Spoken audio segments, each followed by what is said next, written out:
ഈ ഭക്ഷ്യക്ഷാമം നമുക്ക് നിലനിൽക്കുകയാണ്. ഇപ്പൊ ഈ ഓണ സമയത്ത് പോലും കേന്ദ്രത്തോട് അരി ചോദിച്ചിട്ട് ഇല്ല എന്നുള്ള മറുപടിയാണ് നമുക്ക് ലഭിച്ചിരിക്കുന്നത്. ഈ അരിയൊക്കെ പെട്രോളിയം നിർമ്മിക്കാനായി കൊണ്ടുപോകുന്നു എന്നാണ് പറയുന്നത്. ഈ സത്യത്തിൽ ഈ പെട്രോളിയം നിർമ്മിക്കാൻ അരിയുടെ ആവശ്യമൊക്കെ ഉണ്ട്. ഇതൊക്കെ യഥാർത്ഥത്തിലുള്ള കാര്യങ്ങൾ തന്നെയാണോ? ധന്യ പറഞ്ഞതിലൊരു തിരുത്തുണ്ട്.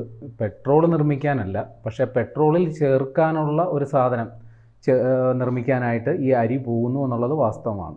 നമ്മൾ ശുദ്ധമായ പശുവും പാൽ എന്നും പറഞ്ഞ് മേടിച്ചിട്ട് അതിൽ കോർപ്പറേഷൻ വാട്ടർ ചേർത്താറുള്ള അവസ്ഥ എന്തായിരിക്കും എന്ന് പറയുന്ന പോലെ നമ്മുടെ പെട്രോൾ, നമ്മളിപ്പോൾ നമ്മുടെ പെട്രോൾ പമ്പുകളിൽ നിന്ന് വാഹനങ്ങളിൽ അടിക്കുന്ന പെട്രോളിൽ എഥനോൾ എന്ന് പറഞ്ഞൊരു സാധനം കൂടി ചേർത്തിട്ടാണ് നമ്മളിപ്പോൾ പെട്രോൾ അടിക്കുന്നത്.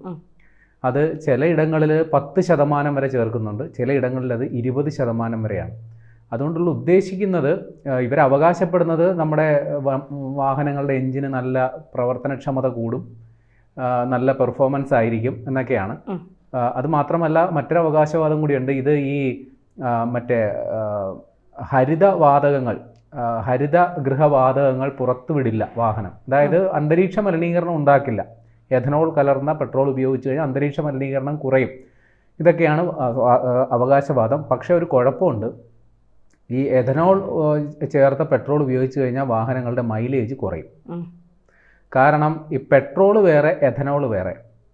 ഈ മോരും മുതിരയും തമ്മിലുള്ള വ്യത്യാസം എന്ന് പറഞ്ഞ പോലെ പെട്രോൾ എന്ന് പറഞ്ഞാൽ വളരെ തീ പിടിക്കുന്ന, വളരെ ഭയങ്കര ഊർജ്ജമുള്ള ഒരു ഇന്ധനമാണ്.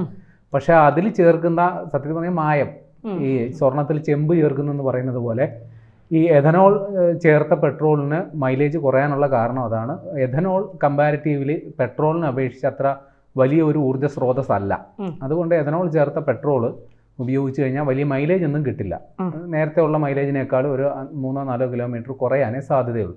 പക്ഷേ നമ്മൾ ഈ അന്തരീക്ഷ മലിനീകരണം ഒരു മുഖ്യ അജണ്ട ആയതുകൊണ്ട്, പ്രത്യേകിച്ച് ഇപ്പോൾ ഈ കാർബൺ ബഹിർഗമനമൊക്കെ വലിയ ചർച്ചയാകുന്ന വിഷയത്തിൽ കേന്ദ്ര സർക്കാർ പൊതുവെ ഒരു നിലപാടെടുത്തിട്ടുണ്ട്. എഥനോൾ ചേർത്ത പെട്രോൾ, ഇപ്പോൾ ഓൾമോസ്റ്റ് എല്ലായിടവും എഥനോൾ ചേർത്ത പെട്രോളാണ് വരുന്നത്. ഇനി ഈ എഥനോൾ എങ്ങനെയാണ് ഉൽപ്പാദിപ്പിക്കുന്നതെന്ന് വെച്ചാൽ, പണ്ട് കാലങ്ങളിൽ ഈ കരിമ്പ് നീറ്റി വാറ്റി ഒക്കെയാണ്, കരിമ്പ് ചണ്ടികളും അല്ലെങ്കിൽ അതിൻ്റെ കരിമ്പൊക്കെ ഉപയോഗിച്ചാണ് എഥനോൾ നിർമ്മിച്ചിരുന്നത്. പക്ഷേ ഇത് പെട്രോളിൽ ചേർക്കാൻ ആ ഒരു സാധ്യത വന്നതോടുകൂടി വ്യാപകമായിട്ട് ഇപ്പോൾ എഥനോൾ നിർമ്മാണം നടക്കുന്നുണ്ട്. അപ്പോൾ ഏറിയ പങ്ക് അത് ഉപയോഗിക്കുന്നത് ഈ നമ്മുടെ അരി ഉണ്ടല്ലോ, അരി, അത് ഈ സംഭരിച്ച നെല്ല് ആയിക്കോട്ടെ അല്ലെങ്കിൽ അരി ആയിക്കോട്ടെ. ഇപ്പോൾ FCI ഗോഡൗണിൽ നിന്ന് കിട്ടുന്ന നമ്മുടെ കണക്കനുസരിച്ച് നമുക്ക് ആവശ്യമുള്ളതിൻ്റെ 4 മടങ്ങ് അരി FCI ഗോഡൗണുകളിൽ സ്റ്റോക്കുണ്ട് എന്നുള്ളതാണ് കണക്ക് നോക്കിയാൽ നമ്മുടെ അരി ഏതാണ്ട് 37.99 മില്യൺ ടൺ അരി നമ്മുടെ FCI ഗോഡൗണുകളിൽ സ്റ്റോക്കുണ്ട്. ഇനി നെല്ല് 32.25 മില്യൺ ടൺ സ്റ്റോക്കുണ്ട്. ഗോതമ്പ് 36.92 മില്യൺ ടൺ സ്റ്റോക്കുണ്ട്. അപ്പോൾ ഇത് നമുക്കിപ്പോൾ ആവശ്യമുള്ളതിൻ്റെ 4 ഇരട്ടി സാധനം സ്റ്റോക്കുണ്ട്. അപ്പോൾ ഇതിൽ നിന്ന് എഥനോൾ നിർമ്മാണത്തിന് ആവശ്യമായ അരി FCIയിൽ നിന്ന് നമുക്ക് വാങ്ങാവുന്നതാണ്. സ്വകാര്യ കമ്പനികളൊക്കെ ഇപ്പോൾ എഥനോൾ നിർമ്മിച്ച് എണ്ണ കമ്പനികൾക്ക് കൊടുക്കുന്നുണ്ട്. ഇനി ഇത് വൻ ലാഭസാധ്യതയാണ്. കാരണം എഥനോളിന് 1 ലിറ്ററിന് ഇപ്പോൾ ഏകദേശം 71.86 രൂപയാണ് വില. അത് കലർത്തിയ പെട്രോളിൻ്റെ വില ഇപ്പോൾ നമ്മുടെ കേരളത്തിലെ വില ഏതാണ്ട് 106 രൂപയാണ്. ഇപ്പോൾ ഒരു അന്തരം നോക്കിക്കേ, 71.86 രൂപ വില വരുന്ന എഥനോള് കലർത്തിയ പെട്രോളിന് 106 രൂപയ്ക്ക് വിൽക്കാം. അപ്പോൾ വൻ ലാഭസാധ്യത ഇത് ചേർത്ത പെട്രോൾ വിൽക്കുന്നതിലൂടെ പെട്രോളിയം കമ്പനികൾക്ക് കിട്ടും. പിന്നെ നമുക്ക് വേണമെങ്കിൽ പേരിന് വാദിക്കുകയും ചെയ്യാം, നമ്മൾ പരിസ്ഥിതി സൗഹൃദ നയം നടപ്പിലാക്കുന്നെന്ന് വേണമെങ്കിൽ വാദിക്കുകയും ചെയ്യാം. അപ്പോൾ ഇത്തരത്തിൽ വൻ ലാഭം ഉണ്ടാക്കാൻ സാധ്യതയുള്ളൊരു മേഖലയായതുകൊണ്ട് തന്നെ വൻതോതിൽ എഥനോൾ നിർമ്മാണം പൊടിപൊടിക്കുകയാണ് നമ്മുടെ രാജ്യത്ത്. പ്രത്യേകിച്ചും നമ്മുടെ ഈ ചണ്ഡീഗഡ് അല്ലെങ്കിൽ ബംഗാൾ പോലെയുള്ള സ്ഥലങ്ങളിലാണ് അരി ഉൽപ്പാദനം നടക്കുന്നത്. അപ്പോൾ അവിടെയൊക്കെ ഈ പാടശേഖരങ്ങളോട് ചേർന്ന് തന്നെ എഥനോൾ നിർമ്മാണശാലകൾ ഇപ്പോൾ പുട്ടിന് പീരയെന്ന പോലെ ഉയർന്നുകൊണ്ടിരിക്കുക. ഇത് വലിയ രീതിയിലുള്ള പരിസ്ഥിതി മലിനീകരണം ഉണ്ടാക്കുന്നുണ്ട് അവിടെ. കാര്യം വലിയ രീതിയിൽ ജലമലിനീകരണം നടക്കുന്നുണ്ട്. അപ്പോൾ അങ്ങനെ ഒരു പ്രത്യാഘാതം ഉള്ളപ്പോൾ തന്നെയാണ് എഥനോൾ നിർമ്മാണം പൊടിപൊടിക്കുന്നത്. അതുമാത്രമല്ല, നമ്മുടെ FCI, നമ്മളിപ്പോൾ കേരളത്തിൻ്റെ അവസ്ഥ ആലോചിച്ച് നോക്കൂ. ഇപ്പോൾ കേരളത്തിൽ ഓണക്കാലത്ത് വിതരണം ചെയ്യാൻ നമ്മൾ അധിക ഭക്ഷ്യധാന്യം വേണമെന്ന് കേന്ദ്ര സർക്കാരിനോട് ആവശ്യപ്പെട്ടു. അപ്പോൾ കേന്ദ്ര സർക്കാർ അത് നിരസിക്കുകയാണ് ചെയ്തത്. അങ്ങനെ തരാനില്ല, അർഹതപ്പെട്ട വിഹിതം മാത്രമേ തരാനൊക്കെ ഉള്ളൂ. ഇനി വേണമെങ്കിൽ നിങ്ങൾ മറ്റേ ഈ ഓപ്പൺ മാർക്കറ്റ് സ്കീമുണ്ട്. നമ്മൾ പൊതുവിപണിയിൽ നിന്ന് അരി വാങ്ങുന്നതിന് സമാനമായി നമ്മുടെ FCIയിൽ നിന്ന് കേരളത്തിന് അരി വാങ്ങാം. പക്ഷെ അതിന് ഒരു കണക്കുണ്ട്.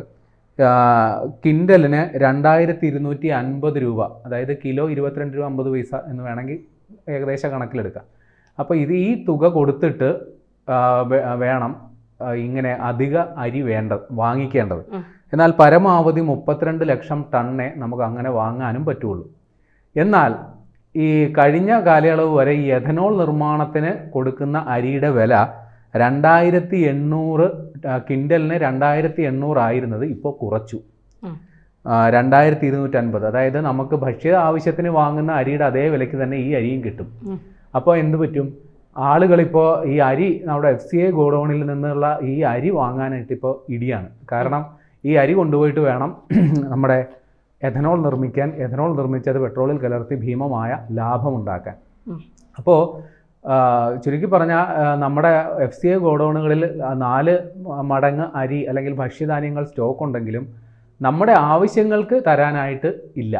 അത്രയും സാധനം കെട്ടിക്കിടക്കുന്നു. നമ്മളിപ്പോൾ ഓണക്കാലത്ത് അധിക വിഹിതം വേണമെന്ന് ആവശ്യപ്പെട്ടു, പക്ഷേ നമുക്ക് കിട്ടിയില്ല.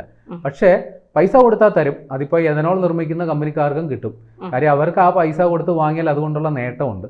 നമുക്ക് ഇത്രയും ഭീമമായ പൈസ കൊടുത്ത് വാങ്ങി അത് ഇവിടെ കൊണ്ടുവന്ന് സബ്സിഡി അടക്കം കൊടുത്ത്, അല്ലെങ്കിൽ ഈ 22 രൂപ ഉള്ള അരി നമ്മുടെ റേഷൻ കടയുടെ കമ്മീഷനെല്ലാം കൂട്ടി നമുക്കൊരു 26-27 രൂപയ്ക്കെങ്കിലും ഇവിടെ വിൽക്കാൻ പറ്റുള്ളൂ, അല്ലെങ്കിൽ ഒരു 30 രൂപ കൂട്ടും.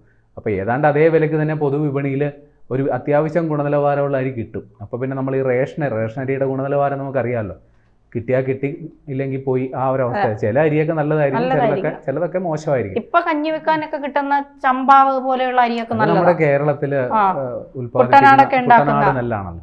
അപ്പൊ ഇത്തരത്തിൽ ഉള്ള ഒരു സാധ്യത ഇപ്പോൾ വന്നിരിക്കുകയാണ്. അപ്പോൾ FCI, കേന്ദ്ര സർക്കാർ FCIക്ക് കൊടുത്ത നിർദ്ദേശപ്രകാരം ഈ പൊടിയരി വന്നിട്ടുള്ള അരി ഉണ്ടല്ലോ, അത് ഇപ്പോൾ ഭക്ഷ്യ ആവശ്യത്തിന് വിതരണം ചെയ്യാൻ പറ്റില്ല. അത് പൂർണ്ണമായിട്ടും ഈ എഥനോൾ നിർമ്മാണ ആവശ്യത്തിന് വേണ്ടി കൈമാറാനായിട്ട് കൊടുത്തിട്ടുണ്ട്. അപ്പോൾ ഇപ്പോൾ നമുക്ക് വേണ്ട എഥനോൾ ഏതാണ്ട് 10.16 ബില്യൺ ലിറ്റർ എഥനോള് നമുക്ക് ഇപ്പോൾ രാജ്യത്ത് ആവശ്യമുണ്ട്. 10.16 ബില്യൺ ലിറ്റർ. അതിൽ കരിമ്പ് ഫാക്ടറികൾക്ക് ഇപ്പോൾ 5.5 ബില്യൺ ലിറ്റർ മാത്രമേ കരിമ്പ് അടിസ്ഥാനമാക്കി എഥനോൾ നിർമ്മാണം നടക്കുന്നുള്ളൂ. അരിയും കേടുവന്ന ഗോതമ്പും ഒക്കെ ചേർത്ത് 4.6 ബില്യൺ ലിറ്റർ മാത്രമേ ഉൽപ്പാദിപ്പിക്കാൻ പറ്റുന്നുള്ളൂ. അപ്പോൾ കുറച്ച് കുറവുണ്ട്. അത് ചിലപ്പോൾ വിദേശത്തു നിന്നൊക്കെ ഇറക്കുമതി ചെയ്യുകയാവും. പക്ഷേ പ്രൈവറ്റ് സെക്ടറിൽ, സ്വകാര്യ മേഖലയിൽ എഥനോൾ നിർമ്മാണം പുതിയ ഫാക്ടറികൾ, അതായത് ഇപ്പോൾ ഛത്തീസ്ഗഡിലെ കണക്ക് പ്രകാരം ഏതാണ്ട് അവിടെ ഒരു പ്രധാന പാടശേഖരത്തോട് ചേർന്ന് 52ഓളം എഥനോൾ നിർമ്മാണ ഫാക്ടറികൾ തുടങ്ങിയിട്ടുണ്ടെന്നുള്ളതാണ് കണക്ക്. അപ്പോൾ ഇതൊരു വലിയൊരു സാധ്യത ആയതുകൊണ്ട് എഥനോൾ നിർമ്മാണം നടക്കുന്നു. അപ്പോൾ ഭാവിയിൽ ഈ എഥനോൾ നിർമ്മാണത്തിന് നെല്ല് സംഭരിക്കുന്ന തരത്തിൽ മത്സരാധിഷ്ഠിതമാകാൻ സാധ്യതയുണ്ട്. നിലവിൽ നമ്മുടെ ഈ നെല്ല് സംഭരണം നടക്കുന്നത് കേന്ദ്രീകൃതമായിട്ടാണ്. ഏതാണ്ട് താങ്ങുവില പ്രഖ്യാപിച്ച് സർക്കാർ ഏജൻസി, ഇപ്പോൾ കേരളത്തിലാണെങ്കിൽ സിവിൽ സപ്ലൈസ് ആണ്, സപ്ലൈകോയാണ് നെല്ല് സംഭരിക്കുന്നത്. കേന്ദ്ര സർക്കാർ FCI നേരിട്ട് വിവിധ ഏജൻസികൾ വഴി നെല്ല് സംഭരിക്കുന്നു. അപ്പോൾ അത്തരത്തിൽ കർഷകർക്ക് ഇപ്പോൾ ഒരു സംശയം വരും. ഈ താങ്ങുവില അനുസരിച്ച് ഇവർക്ക് ഈ നെല്ല് കൊടുക്കണോ, അല്ലെങ്കിൽ ഈ എഥനോൾ നിർമ്മാണ ശാലകൾ അത്തരം പ്രൈവറ്റ് സ്വകാര്യ കമ്പനികൾക്ക് ഈ നെല്ല് കൊടുക്കണോ എന്നത് സംബന്ധിച്ച് അവർക്കൊരാശയക്കുഴപ്പം സമീപഭാവിയിൽ തന്നെ വരും. അങ്ങനെ ഉണ്ടായാൽ നമുക്ക് ഭക്ഷണത്തിനുള്ള അരിയും നെല്ലും ഒന്നും കിട്ടാത്ത ഒരവസ്ഥയുണ്ടാകും. കടുത്ത ക്ഷാമം, വിലക്കയറ്റം ഉണ്ടാകും. ഇപ്പം തന്നെ ബംഗ്ലാദേശിലോട്ട് നമ്മൾ അരി കയറ്റുമതി പുനഃസ്ഥാപിച്ചിട്ടുണ്ട്. അപ്പോൾ മറ്റേ മുന്തിയ ഗുണനിലവാരമുള്ള അരിയുടെ വിലയിൽ വലിയ വർധന ഉണ്ടായിട്ടുണ്ട്. അപ്പോൾ നമുക്ക് സാധാരണക്കാർക്ക് ആശ്രയിക്കാവുന്നത് പൊതുവിതരണ ശൃംഖലകളെയാണ്, റേഷൻ കടകളെ. പക്ഷെ അവിടെ പോലും ഇനി അരി കിട്ടാത്ത, അല്ലെങ്കിൽ അവിടെ വലിയൊരു ക്ഷാമം ഉണ്ടാകാൻ സാധ്യതയുണ്ട്. കാര്യം ഈ അരിയെല്ലാം നമ്മുടെ തീൻമേശകളിലേക്ക് പകരം വലിയ ഫാക്ടറികളിലേക്ക് പോകുന്ന കാലം വിദൂരമല്ല.